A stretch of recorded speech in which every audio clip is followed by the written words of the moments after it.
مریم نواز صاحبہ کے بارے میں انہوں نے جو زمانی نہیں، اس نے جو گندی گفتگو ہے، غلیظ اپنی گھٹیا ذہنیت کی عکاسی کی اس نے. یہ کوئی پختون اپنی ماں بہن اور بیٹی کے متعلق نہیں کر سکتا. اپنی سے مراد پاکستان میں رہنے والے بسنے والے ہم سب لوگوں جو ہماری مائیں بہنیں اور بیٹی بھائی صاحب آپ کی بات کار یہ دیکھیں، ایک تو پشتون اور پنجابی کا معاملہ نہیں ہے، یہ آپ تحریک انصاف اور پی ایم ایل این کی بات کر رہے ہیں. نہیں، اب ہے نا، اب انہوں نے بنایا ہے، ہم نے تو نہیں بنایا. یہ کہتے ہیں کہ ہم یہ کر دیں گے. میں تو آگے سے یہ بھی کہہ رہا ہوں کہ یہ جو ہم کہتے ہیں نا کہ اٹک کے پل پہ دیکھ لیں گے، یہ نہیں کہنا چاہیے. وہ اگر ایک بچہ بیوقوف ہے تو ہمیں اس کے ساتھ بیوقوف نہیں بننا چاہیے. لیکن کیا پختون کی غیرت گوارا کرتی ہے کہ وہ اپنی بیٹی کے متعلق یہ بات کرے؟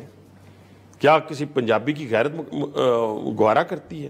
اور اس کے بہت سارے جوابات میں دے سکتا ہوں، لیکن پھر وہی ہے کہ نالی میں وہ پتھر پھینکنے سے، گندی نالی میں تو جو چھینٹے ہیں میرے کپڑوں پہ پڑیں گے. میں ایسی کوئی بات نہیں کروں گا.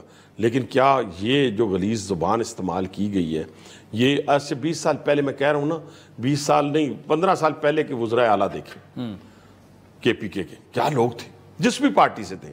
کوئی پیپلز پارٹی سے تھا، کوئی مسلم لیگ نون سے تھا، کوئی اے این پی سے تھا.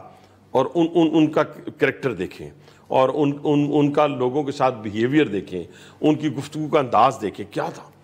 آج ہماری یہ تنزلی کا سبب بن گیا ہے کہ آج علی امین گنڈا پور جیسا بندہ جو ہے، جسے میں سمجھتا ہوں کہ ہم اپنے اس اسکواڈ میں بھی نہ رکھیں جو ہم اپنی حفاظت کے لیے رکھتے ہیں. اس میں بھی پولیٹیشین بڑی احتیاط کرتا ہے کہ کسی عام پبلک بندے کے ساتھ بدتمیزی نہ ہو جائے. وہ آج وزیر اعلیٰ ہے اور اس کے منہ سے جو نکل رہا ہے، انسٹیٹیوشن کے خلاف نکل رہا ہے، ججز کے خلاف نکل رہا ہے، صحافیوں کے خلاف نکل رہا ہے، ماں بہن اور بیٹی کے خلاف نکل رہا ہے. تو اس کو تو کسی نے پھر روکنا ہے نا. آپ دیکھیں نا، ہم یہ تو ضرور کہہ سکتے ہیں نا کہ تو نے دوبارہ ایسی حرکت کی تو ہم تمہاری گدی سے زبان کھینچ لیں گے، پھر یہی کہہ سکتے ہیں.